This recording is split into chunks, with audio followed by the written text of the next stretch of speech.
पसर पसर के देबो तोरा खूब घसर घसर के रे खोई है छोरा तू पसर पसर के देबो तोरा खूब घसर घसर के मुँह लाल करे खातिर खा जाई है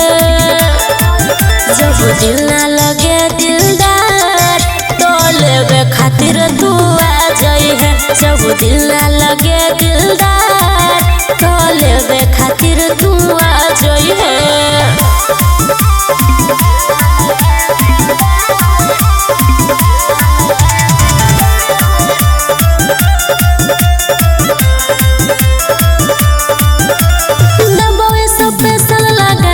खा खा के छड़ाऊ रही खूब गर्दा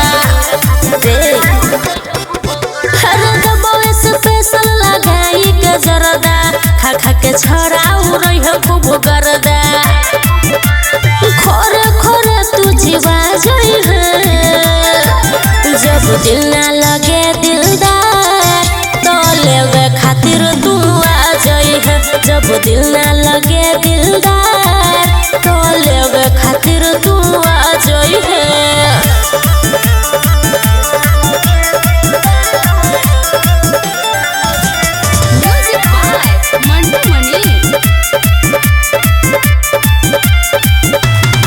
हमरे सामान लालो रे सब खाली धैले छै नाम सुमन सोना बनवाली